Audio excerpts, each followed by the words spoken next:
In one of the world's most culturally diverse and financially critical meccas was taking place an historic signing. Berwyn Leighton Paisner at Adelaide House in London City, just over the London Bridge, was where companies convened to sign dozens of documents marking the most historic investment in the history of the Turks and Caicos Islands. The government says that it was not just to offset escalating medical costs off-island, but to also create top-of-the-line medical care on the island. They're also calling this the Turks and Caicos Hospitals Delivered.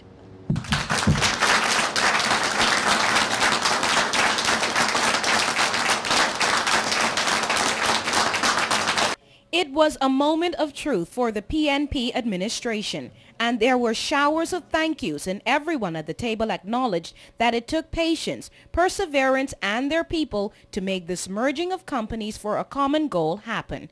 2 hospitals, over $100 million vested, years of negotiating under 3 different leaders of the Turks and Caicos, and now construction is forecast at being just weeks away, set to begin in February of the coming year.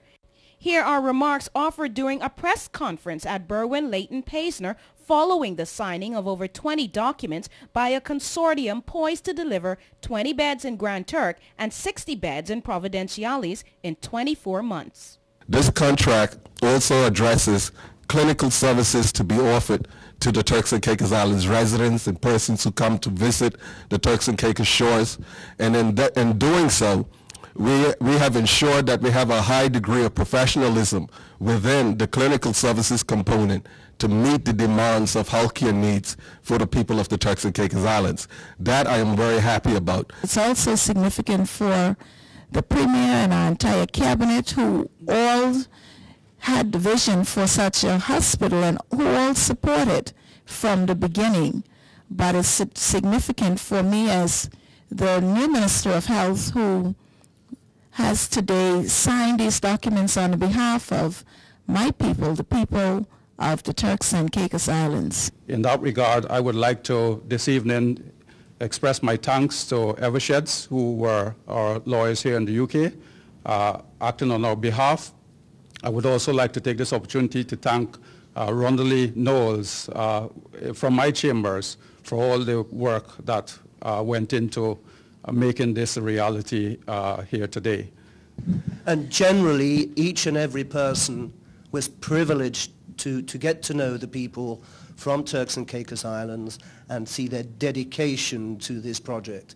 Face to such a dedication, the least we ourselves could be was as dedicated. And now today we have the result of the hard work that everyone has put into this project. And my role here today is to do 2 things. One, to give thanks, and second thing, to give a commitment.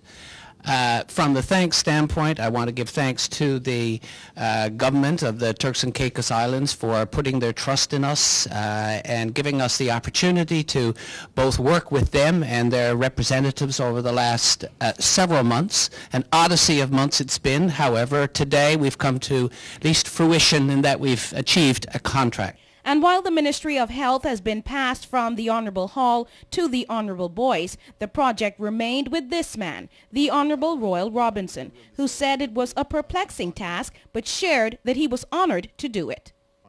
And this is singly the most investment that TCIG has done in the country to date.